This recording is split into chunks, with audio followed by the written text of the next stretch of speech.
Welcome to Wood Talk. Now here are three guys who like to use a lot of words, yet say nothing at all. Mark, Shannon, and Matt. All right, it is episode number 571, and on today's show, we're talking about kids getting started in woodworking, shop lighting, woodworking slumps, and hand-planed versus sanded surfaces. But before we get to that, we want to let you know that the show is proudly sponsored by you, and also some ads. You never know who it's going to be from, but, you know, it's always fun. But also mostly you. And Matt's going to tell us how we can... Well, I'm not going to help. I mean... I refuse to help. I'm not helping, but you guys can help out. At all. Let them know what they can do. I'm not going to participate. If you don't want to be like Mark, you can do so. You can go to patreon.com/woodtalk and sign up to become a patron of the show, and you get that ad-free version that is only supported by you, and none of those ads. And I will attempt to read your name in the best way I can. Here we go. You got a big one today. Why is this so long? Okay, that's what she said. All right, Paul Thorma. Nailed. Paul Beverly. Mark Bulge. Oh yeah. David. I think that's Burge, maybe? There's no L. Burge, yes. There's no L there. No. It was the L from Paul Beverly that was kind of like getting into my vision of Mark's name there. Smeared down into the next one. Yes, I got there's you. a little bit of smearage there. Sure. Where the heck was I? David Arve. Valhabeler. Quinar. Brian Prusa. Natalie Cole. Denny Henry. A.S. Kenneth Clark. Adam Flanagan. Oliver Banta. Daniel Everton, John Mooney, Jason Pear, Uncle Don's Wood Shop, all one word. That's kind of hard to read. Jeez. It was. I was like, where does the words break up? Okay, Matt Scorch, Michael Metz, Mike Schnitzel. Nope, there's no T in that. Snidel? I don't know. Michael Falbro and Jiglets. Okay, now hold on. We've got to give somebody. We got to give somebody credit. They put a joke in here, and you misread it, so the joke fell flat. You misread Matt Scratch. And you told me about it, too. I did tell you ahead of time, and you messed it up. That was a good one. But we got jiglets out of it, so it all works out. Yeah, we got some jiglets. Everybody loves a good jiglet. Okay. Oh, man. All right, we're going to get right into our questions today. First one I have is from Weston.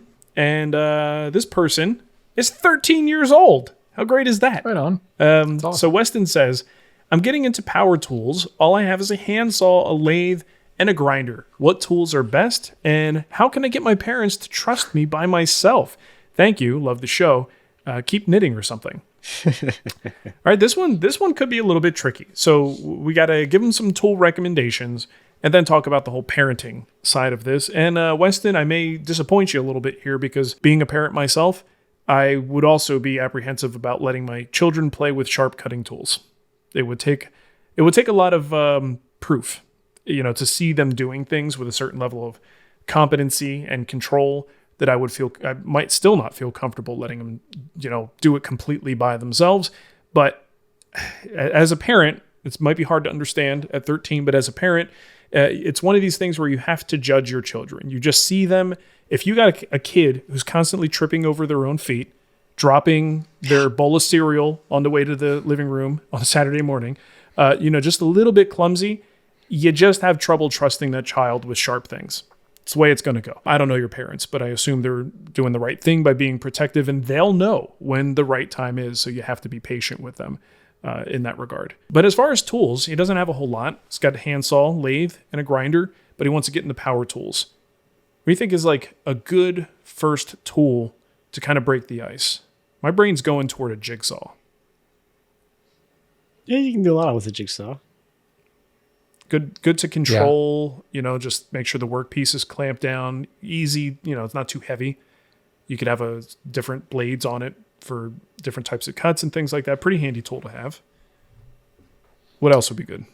My brain goes to a scroll saw, actually. Yeah, I mean, it puts you into kind of a very specific style of things, but at least you can build like whole projects with it.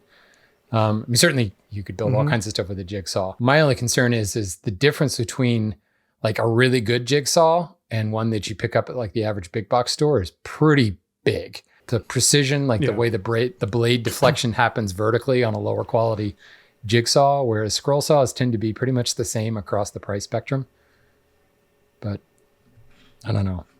It is pretty limited though. I think the scroll saw might even be the better choice. I mean, it's certainly a heck of a lot safer. And the trouble you can get yourself into. Yeah. I think it depends on what he wants to build. Like, always. I mean, he's already got a lathe. Yeah. So, I mean, there's a lot you can do with a lathe, and that's already like spinning death.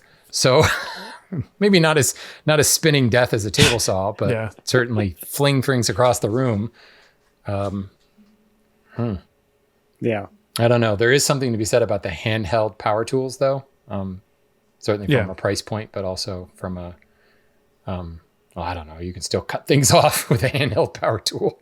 Sure, yeah. But I think your scroll saw recommendation is solid, right? Like as far as a stationary tool goes, that is the one that probably is the most predictable, or things, if they go haywire, there's only so much damage that's going to occur as long as your hands aren't right up there on the blade.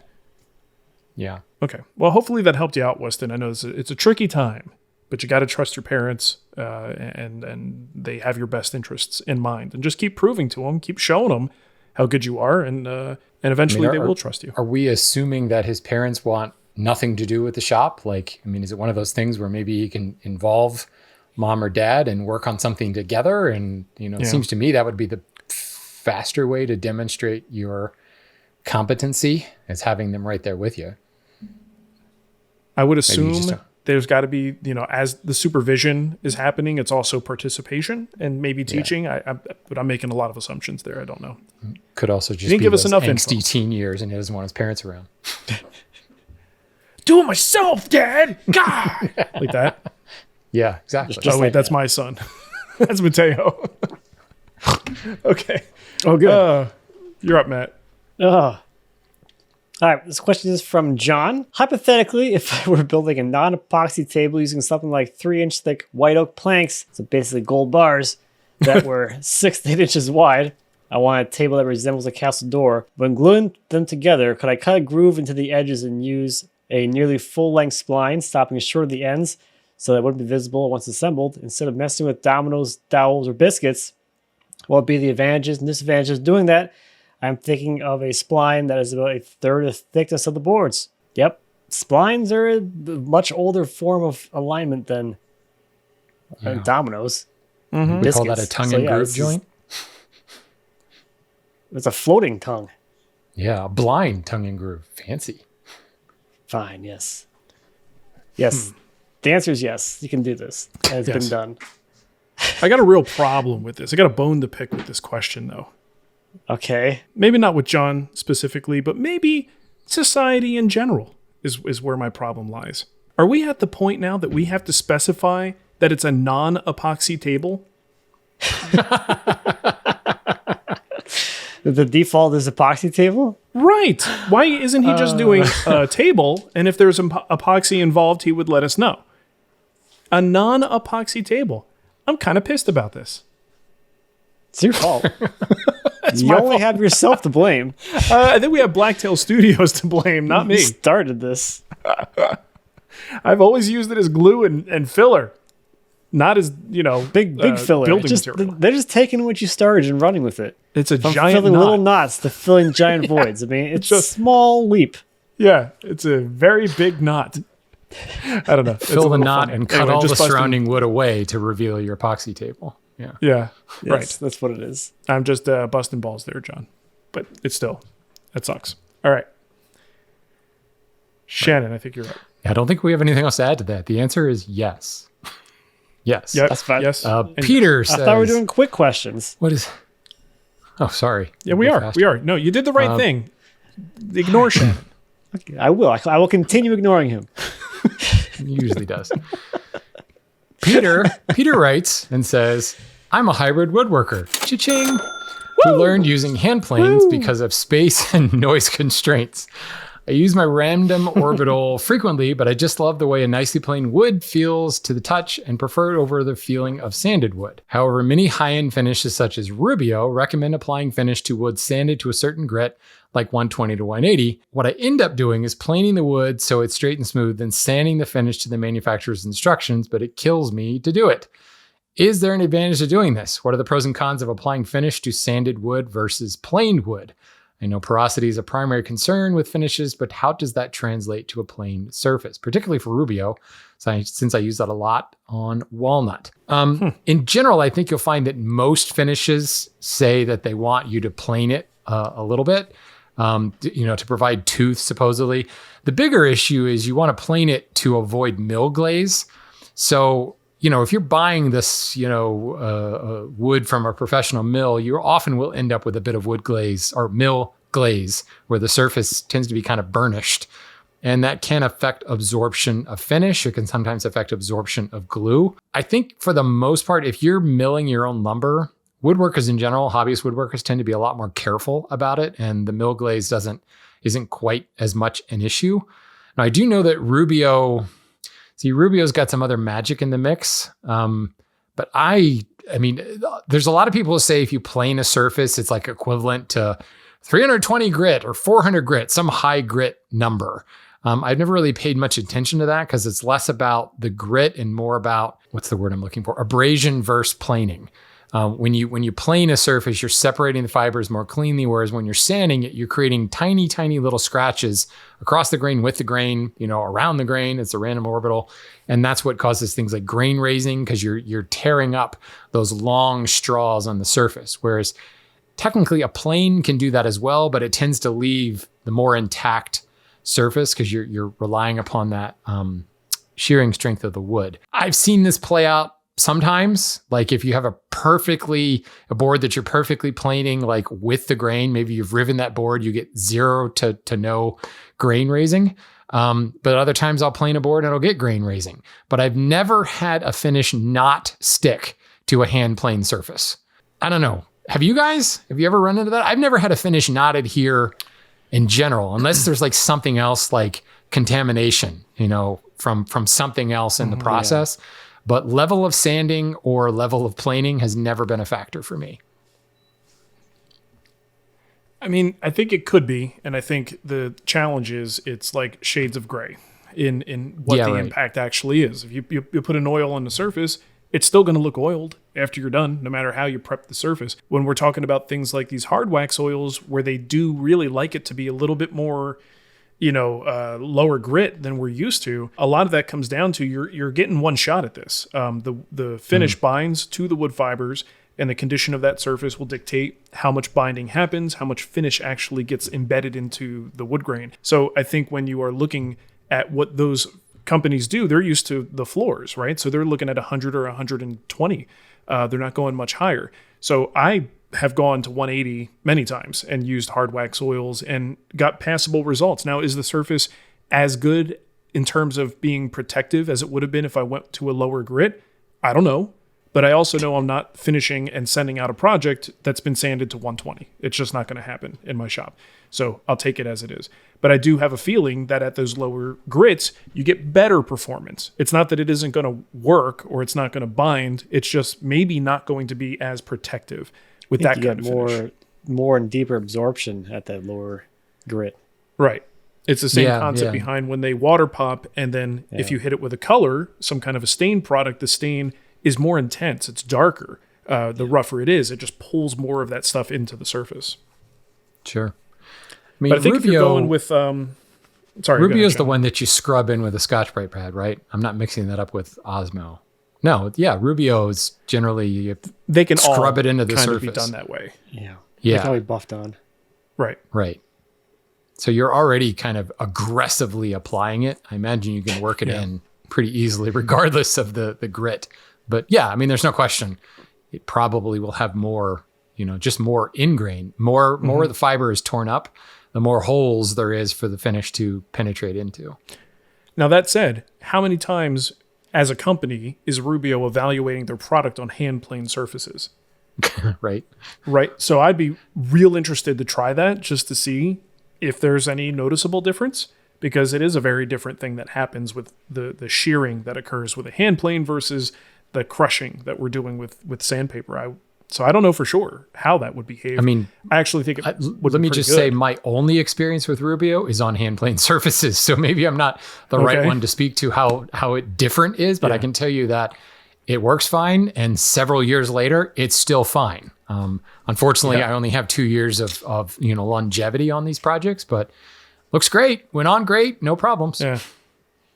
I think also when you talk about more traditional finishes, though, I think this matters less and less. And I know a lot of hand tool people love to talk about how smooth the finish is. And they, like he says, he prefers that smoothness, doesn't like having to sand.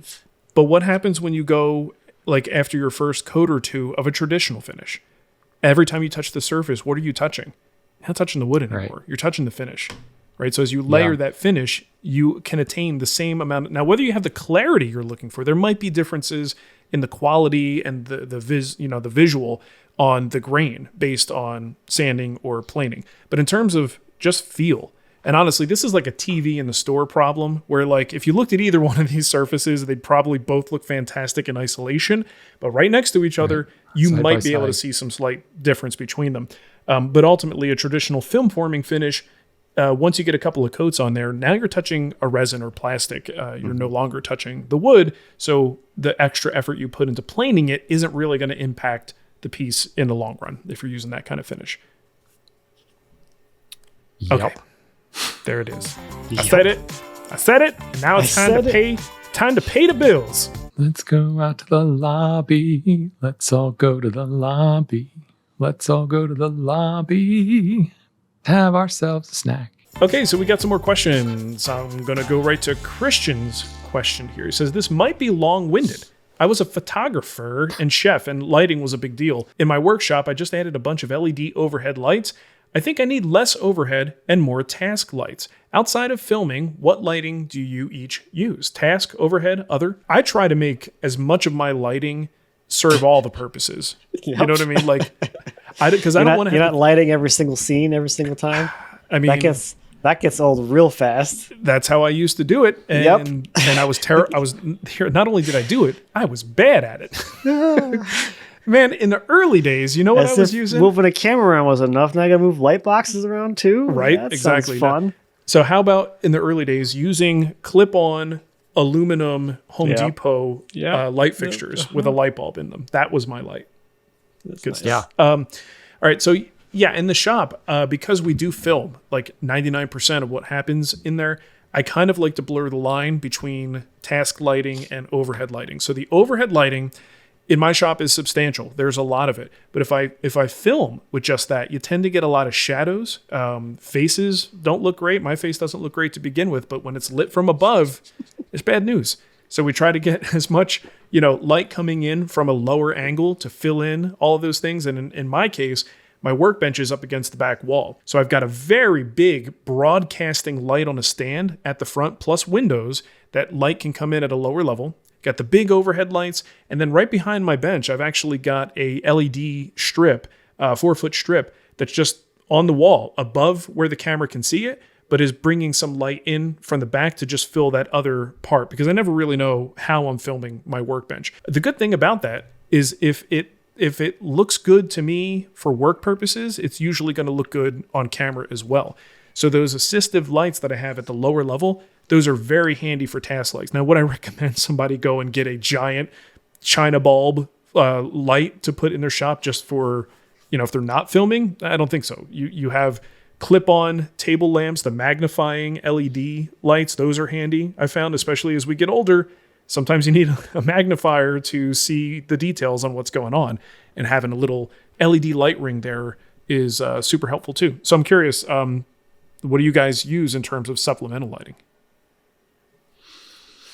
I stacked everything with pendant LEDs because not just because I like playing with the lights. Those watching the video got to see my little light show over here while this was all going on. I like being able to position as needed. So everything I do is essentially task lights, and I like raking light to give me contrast sometimes. And to echo what Mark said, as I've gotten older, I've found that some of that raking light can be really beneficial to give me a little bit more contrast on the line. You know, it doesn't matter how much I spend on my progressive lenses. A little bit of contrast has always been helpful. And that's what I've gotten used to the point where now, like if I go to work, if I do work in any of the commercial millwork shops at the day job, I find it way too bright and I actually struggle. Which I don't know if that means I'm going to go blind early, but I've pretty much been blind since I was 13 anyway. So how much worse can it get? So I think you can get used to certain things. So you can see on camera, if you're watching video, I've got 3 pendant lights that point down almost directly down on top of my workbench. And I found that works great for filming, but it sometimes annoys me when I'm working. It's too much light straight down. I like a lower angle light. I think I've just gotten used to that. It helps me see my lines, see, shadows from chisel saws, etc. So I've adapted. Let's just put it that way. Okay. How about you, Matt? I don't really have any like supplemental lighting. I think how the shop is laid out with all of my overhead lights and the ceiling height just being just a little over 8 feet with the overhead lights every 18 inches. I guess the angle of the light coming down, depending on where you are in the room, kind of provides some of that supplemental like fill light into like my face areas and stuff. Right. I mean, I went through the whole thing when I first started making the videos and everything. Like, okay, we got fill lights, we got lamps, we got soft boxes. And like every single time I move the camera, I got to move a soft box or 2 soft boxes to get some kind of fill light. And I'm like, I get to the point, I'm like, screw that. I'm just going to light the entire space so that's perfectly lit for every shot every time. And that ended up being a significant amount of light, like a blinding amount of light for most people. But over the years, as I've worked in there, I'm like, this is actually what I like. I like being able to crisply see all the details, not have shadows everywhere. So essentially, my shop everything is task lit. Everywhere you go is task lit. Doesn't matter where you're standing, what you're doing, it's task lit everywhere. It's actually a really good point you said initially about ceiling height. My ceilings are quite low. I'm just over 7 feet in my shop, which is just terrible considering I'm 6'4". To the point where my pendant lights, like if I walk, like the ones pointing straight down on my workbench, I wouldn't be able to walk underneath those without hitting my head. Fortunately, there's a workbench in the way, so I can't walk underneath them. But I found I used to have banks, fluorescent banks in here, and it was terrible. Like there wasn't enough vertical space for the light to spread and diffuse. So you'd get these hot spots over certain, like wherever that bank of lights was. And there would be dark spots on either side of it. So the solution was to add like 4 more banks of fluorescent lights to the point where, I could light a freaking football game in here when I turned them all on. And it just wasn't a solution. So having a lower ceiling definitely makes things worse. But, and I think that's probably one of the reasons I've defaulted to positionable lighting where I need it. Yeah. That makes sense. I mean, here is an interesting example. I think the last time I recorded in this location, I didn't have these lights. I had 2 4-foot LED, big, like they're ceiling mounted, but not flush mount, but they just hang from the ceiling. Well, it's just too much light and was, had a little bit of a spread, but not enough to prevent shadows over here. And I would actually have trouble looking at my computer screen for too long with the way that the light was in here. So I was like, you know what? Can't deal with that anymore. Converted everything to cans, and now it's a little more well distributed. It's not shop bright because it's an office. It doesn't need to be. It's a little bit more like a residential level brightness, which I prefer when I'm at the computer anyway. But big difference when you've got those short, ceilings, and especially if you're filming and those are somehow potentially in view. That's a killer. You don't want that in view if you can avoid it. So, the angle on the camera right now is a perfect example of that. If I rotate my lights around, you're staring right into the bulb. So I always have to angle my camera down for wider angle cameras. Just put it down anyway. That was better. Yeah, a little lower. Oh, yeah. There you go. Okay, perfect. That's nice. That's what I'm talking about, baby. We always say we want more crotch on this show. So that's true. There it is. Okay. I think Shannon, you're up. As if I didn't show enough already. Where the heck are we? This is from Bob. He says, do you guys ever get frustrated or disappointed with your woodworking? That sounds like an infomercial. Do you ever get frustrated or disappointed with your woodworking? Try the ShamWow. Yeah. How do you get out of it? I make mostly small spoons, spatulas, trivets, boxes, and such. I made some cutting boards at Christmas that my family loved, but I feel like an anthill among mountains because I don't make big, fancy-ass furniture. All I really want to do is start having fun again. Thanks for the advice. Wow.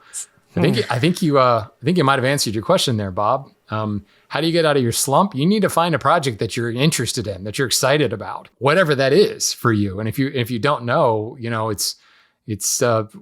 we have this wonderful thing in the internet woodworking world where there's so much inspiration everywhere. I think you got to find that project that you're interested in. And if you're not really sure, like stylistically or functionally, like what I'm going to build, start by figuring out what you need. Like there may be a need in the house somewhere.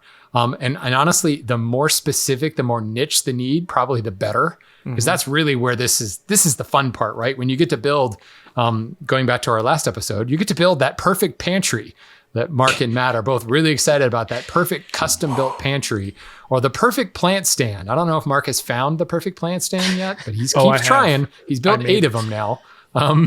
So you find whatever that is. And I know for me, I needed a place to store like all of my triathlon tech from, head units to heart rate monitors and all the random stuff from, swim caps and all that stuff that goes, the gear that goes with triathlon. And I built a specific wall hanging cupboard that holds all that stuff, keeps it organized with hooks to hang the other assorted gear. And the project itself wasn't like mind blowing or, crazy techniques. It was basically just a, carcass joinery, dados and groove type thing. But because it filled that need and it was perfectly sized for my stuff, it was really cool. And to this day, like I love it. It's one of my favorite projects.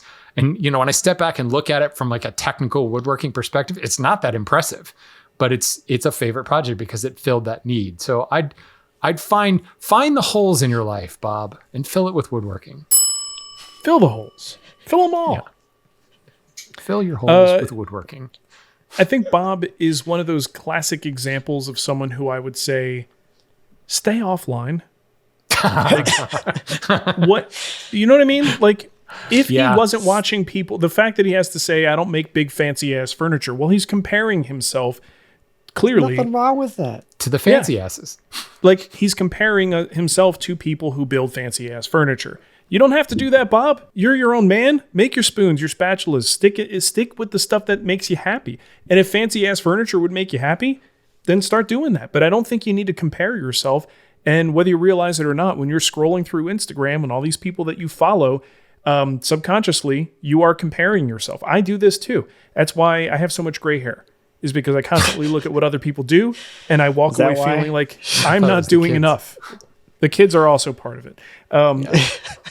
But does that happen to you guys where you are scrolling through and you're seeing what may encapsulate months and months of work for various different people? But what you're seeing is you're seeing a snapshot of it. And I go from Matt's account to Shannon's to Izzy Swan to this guy to that guy. And I'm like, everybody seems like they're so much more productive than I am. So it's incredibly unhealthy for me. You've never thought that looking at my account. You lie. No, You've never thought that. That was just a pity mention. I appreciate the inclusion, but I mean, you're right here, Shannon. Like, I couldn't just leave you out. I look at Shannon's feed to feel better is what I do. Yeah, basically. But like, seriously, you see all this and it makes it appear that everybody's more productive than you are. And I think that's what Bob's probably doing. He's comparing himself to a whole bunch of people. This net effect is just not good for your mental state. So if it's possible, Bob, stay offline. You don't need to look at other people's crap. Make your own crap. Yeah, or watch cycling videos like I do. Yeah, fill your time with something else. Yeah, you really want to get. You'd be surprised to find out how many of those people making fancy ass furniture are thinking, "Man, I just want to make a spoon now." Yeah, I wish I could just make some cutting boards. God, I think I want to make a trivet now. Simple? Like, seriously. Yeah. Also, the other recommendation: pay attention to the shop. I mean, I don't know a woodworker that doesn't enjoy making little shop upgrades. So, like Shannon was saying, purpose-built furniture, purpose-built like accessories. The shop is ripe for that sort of thing. So find something that might make life in the shop a little bit easier. You don't have to show anybody. Don't take any pictures. Put on some music, listen to Wood Talk, whatever it is that you do in there, and have some fun again. Just making something for yourself, something for the shop. I think it's interesting too. Like I can remember 10 years ago, people used to apologize about like the fine woodworking nature of their shop appliances. That's gone. Like it's almost like you have to feel bad if you just pocket screwed together, a shop appliance. Yeah. We all have to have like live edge slab crosscut sleds or something, That's now more the norm. So I used to get crap about my tool cabinet all the time about like, what a beautiful piece of furniture. Why do you put it in the shop? And now I get critiques about I should have done more. You could have done marquetry on the door panel and stuff. And I'm like, easy there. Chill out. Yeah. Easy. Let's hang on there. Oh man. All right. What do we got next? We got a question from David. Yeah. Hey guys, I just got an awesome deal through Marketplace for a DeWalt DW735 without the in-feed and out-feed tables. Our first inclination is to build my own longer bed to get ahead of snipe. But I really like the depth stop option on the DW735 and worry about adding a melamine/plywood bed would alter the accuracy. My question is it worth sacrificing the depth stop in order to have a longer in-feed, out-feed table and bed, or should I just bite the bullet and buy the designed in-feed and out-feed tables for the planer? Any suggestions would be great. He's looking to make 25 bread boxes, and the client is particular about the thickness. Needs to be as uniform as possible at 3/4 of an inch. This is his first production run of anything, so lots of learning will happen too. All right. It's a good question.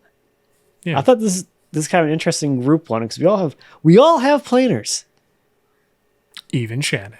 I had this planer for 10 years. Shannon can partake in this. I had this planer too. So that's kind of cool too. And my take on this is I have a big stationary planer and I do not have the extension beds on mine. And I love it because it takes up less space. Nothing to bump your hip into. I don't think you need them.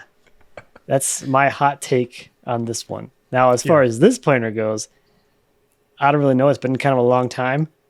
It's a pretty short bed under the cutter head. There's not much there. I did have the flip up table things, which, I mean, in retrospect, compared to like the tables that would go onto a stationary planer are just like toys. Mm-hmm. Like I don't expect that they'd be even doing that much. And most of the setup for those tables is to like preload them, so they're kind of pointed upwards on the ends, right, to give a little bit of preload support, because as that board comes through and starts pushing down, it'll kind of level out. Mm-hmm. As far as like the depth stop thing, I don't know if I ever used that much. It's that little planer. Springy thing. I mean, I never trusted how much do you it trust anyway. that? Yeah. Maybe on that style of planer it matters, because like you really can only take off like a little bit at a time anyway. On the stationary planer, just like whatever if it fits, it planes. That's kind of how that works. If it fits, it planes. So my experience with this planer was that I never had the snipe issues. People talk about this planer in the lower model, the 734, I think it is, about having bad snipe. I don't think it's particularly worse snipe than any other benchtop planer. But when I added the factory flip-up tables, I was able to eliminate snipe entirely. So here's the hot take, if you will. I just Googled it. They're $59. Can you buy a sheet of melamine for $59? I honestly don't know. I would imagine it would at least be $45. So. I mean, that's pushing it. It's got to be close. I mean, you could probably go and buy like the sanded ply, like 2x4 sheet at Home Depot. That's probably going to run you $24. But it depends on how long of in-feed and out-feed he wanted. This thing, like literally the tables flip up. So Matt's point about it taking up too much space. Like I used to slide my planer underneath a countertop to get it out of the way. It's a heavy thing to move around, but it was nice to be able to flip those tables up. And it did make a difference for snipe. And at $59, like you're going to be hard pressed. Like melamine is going to sag. The longer you make it, the more support you're going to have to put under it. So now you're buying additional framing material to prevent that sag from happening. I don't care about the depth stop, but I care about the reduction in capacity. you're losing 3/4 of an inch of height. Not that I would be planing, 6-inch stuff through that. The 6-inch material would probably outweigh the planer and it would tip it over. But I just think, I think you're not going to save any money by building yourself. You'll install this stuff. You'll be able to preload it and add the little spring to it to prevent the snipe. That'll take you a couple of hours, and $59 is all you end up with. Whereas I think you're going to spend a heck of a lot more to build it yourself, unless you already have the stuff. Well, I just looked it up. Home Depot's melamine is now like $34 for a 4x8 sheet, so not too bad. And you could use the melamine for other things. Yeah, but it's going to sag. Melamine especially is going to sag. And it's just going to get worse. And now suddenly snipe has come back. It's fine when you set it up, but like a month down the road, or a heavy thunderstorm that rolls through and that melamine soaks up all the moisture in the air, you're going to have to support its own weight, or it will sag. So there's not necessarily a solution for David, but I've seen people do the melamine in addition to the tables. They've already got the tables there, and they build this little melamine thing with, 2 little vertical pieces on the ends to stop it from sliding forward or back. And then that's now their new base surface. They sacrifice that 3/4 of an inch to just have that smooth, continuous, nearly glossy surface that can also give you pretty good planing results. That doesn't solve his problem, but that's kind of what I was thinking. But without those tables there, now I see what you're saying about the sag. Yeah. That's going to be problematic without support. Right. So you pay $34 for melamine and it doesn't work, or you pay $59 plus $34 for the the My table idea is so much melamine better. solution. Yeah. You're welcome, David. Glad to spend your money. All right. Is that all we got for him? Or you make all your work pieces longer and you chop the snipe off. There you There go. you go. Yeah, that's what we do with the commercial mill. Yep. Snipe, Make it longer. that's part of it. Kills me doing that. I always would tell people that's what you do. I would never do it. Just, I don't want to lose 3 or 4 inches off the end of each end of the board. Too much, Matt. It's not a good solution, but No. Sucks. I don't like it. I don't like it at all. What you need is a 6-head Weinig molder, and then you won't have any problems. You don't need a joiner anymore either. You can mill all 4 faces at the same time. It's only about $150,000. So good solution. Wow. Yeah. Pricey. And a separate sub panel to run the power, and a Yep. massive dust collector to handle And a it whole all. building to put it in. Yes. All that fun stuff. $2,700 a knife. No big deal. Sounds fun. You're good. You'll be fine. But All you get to that go to to build IWF and buy it, which will be fun because you've always wanted to go to that show and buy one of those big machines. People do that, I guess. They do. Yeah, they'd have order forms there. Like if you see that thing that takes up a square city block, you could just kind of be like, yeah, I'd like to, can I have one of those? They don't Sign me up. do the show model discount though. No. Although I don't I'll think take anybody this does one. that anymore. Yeah, that would be good. All right, well, that's going to do it for us today. Remember that the show is made possible by the generous contributions of our patrons. And if you'd like to help out and get your name right on the show and also get an ad-free version of the show, head over to patreon.com/woodtalk. And thanks for sending in the questions, because if you didn't send in questions, we probably wouldn't talk about woodworking at all on this show. We already get critiqued for, not talking about enough woodworking, even though we answer 3 to 5 woodworking questions per show. So that's just because of you. So go to woodtalkshow.com, fill out the form to submit your question, or send us an email or a voicemail at woodtalkshow@gmail.com. It's crazy how much I still have to read that to get that address right. You'd think I would have that memorized, but I had to check again to make sure I was saying it right. woodtalkshow@gmail.com. Nice. I want to say woodtalkonline@gmail.com, but that just shows how old I am. I think that still works, though. I still have that account. All right, well, there you go. Somebody send an email to woodtalkonline@gmail.com and see what happens. I am almost positive I have it forward to the other Right. inbox, so I think we're okay. We may never read it, but it should be true. received. It does go in the pile. And Hey, let's I give do it a have to shout out. say, I do Go have to ahead. say one more thing. Thank you to Todd. The last 2 episodes recorded, you've earned your money, my friend. Thank you for the help in the video editing and the audio editing, because sorry. Todd does a stellar job, so if you guys haven't seen it, you got to head over to the Wood Talk YouTube channel and check out those edits, because they're fun to watch. I actually love watching it just to see what kind of crap Todd throws in there. Yep. It's usually Right. very- I'm hoping that this is our last episode, but I'm really hoping that Todd comes up with an amazing race like intro theme and graphics for the amazing kitchen race. I'm really hoping. Spend a lot of time on that, Todd. That'd be great. Okay, Yeah. because we Yeah, don't just- have any guild things to do, right? Head to thewoodwhispererguild.com for more details. Also, we should give a shout out to Margaret, who is still helping us on the social media side of things, even though we're not Yay, making Margaret. much money, so we can't give her any. but she's still doing it. God, that makes it sound cheap. It does. Yeah. I just envision this thing where, like, you know, Margaret doesn't realize what happened and she's just plugging away and working and no one's going to tell her what happened and she's just going to keep doing it. I think that's what's going on there. Hopefully. I think she's smart. Hopefully. I've talked to her about it and I apologized. I'm like, just the way things are going to go. But she's like, well, is it okay if I continue doing it anyway? I was like, yep, sure is. please do. Sure. And she She's always good does a at great it. job. She's I love good it. at it. Yeah, she's the best. All right. Well, thank you for listening, everybody. And we'll catch you next time. Bye-bye. Happy Bye. day.